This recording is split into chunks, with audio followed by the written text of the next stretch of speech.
Hi hi hi hi hello hello hello hello ನಮಸ್ಕಾರ ನಮಸ್ಕಾರ ನಮಸ್ಕಾರ ವೀಕ್ಷಕರೇ ವೀಕ್ಷಕರೇ ವೀಕ್ಷಕರೇ ನಮಸ್ಕಾರ ವೀಕ್ಷಕರೇ. ನನ್ನ ಹೆಸರು ಚಿಕ್ಕೇಗೌಡರು ಕುಣಿಗಲಿಂದ. ಈಗ ನೇರವಾಗಿ ವಿಚಾರಕ್ಕೆ ಬರೋಣ.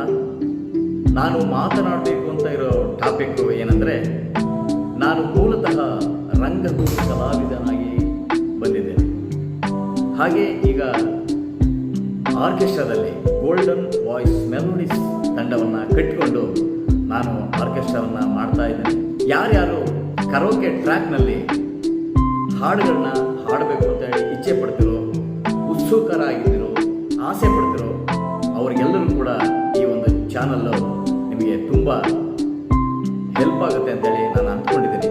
ಎಲ್ಲರ ಬೆಂಬಲ ಇದ್ದರೆ ಖಂಡಿತವಾಗಲೂ ನಾನು ಈ ಒಂದು ಚಾನಲನ್ನು ಮುಂದುವರಿಸ್ತೀನಿ.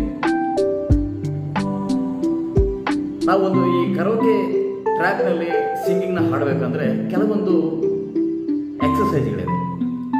ಅದನ್ನು ನಾವು ಖಂಡಿತ ದಿನನಿತ್ಯ ಮಾಡಬೇಕು. ಅದೇನಪ್ಪ ಅಂದರೆ, ಕೆಲವೊಂದು ಬ್ರೀತಿಂಗ್ ಎಕ್ಸಸೈಸ್ ಇರ್ಬೋದು, ಹಾಗೆ ಟಂಗ್ ಡ್ರಿಲ್ ಇರ್ಬೋದು, ಲಿಪ್ ಡ್ರಿಲ್ ಇರ್ಬೋದು. ಇವನ್ನೆಲ್ಲವೂ ಕೂಡ ನಾವು ದಿನನಿತ್ಯ ಅಭ್ಯಾಸ ಮಾಡಿದಾಗ ಖಂಡಿತವಾಗ್ಲೂ ನಮ್ಮ ಹಾಡಲಿಕ್ಕೆ ಅನುಕೂಲ ಆಗುತ್ತೆ. ಅದೇನು ಅಂತೇಳಿ ಮುಂದಿನ ಎಪಿಸೋಡ್ಗಳಲ್ಲಿ ನಿಮಗೆ ತಿಳಿಸ್ತಾ ಹೋಗ್ತೀನಿ.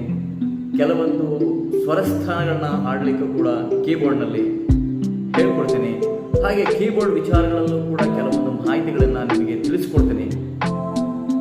ದಯವಿಟ್ಟು ನನ್ನ ಚಾನಲನ್ನು ಸಬ್ಸ್ಕ್ರೈಬ್ ಮಾಡಿಕೊಳ್ಳಿ, ನಿಮ್ಮ ಸ್ನೇಹಿತರಿಗೂ ಶೇರ್ ಮಾಡಿ, ಲೈಕ್ ಕೊಡಿ. ಮುಂದಿನ ಎಪಿಸೋಡ್ನಲ್ಲಿ ಖಂಡಿತ ಸಿಗೋಣ. ನಮಸ್ಕಾರ. ಜೈ ಹಿಂದ್, ಜೈ ಕರ್ನಾಟಕ.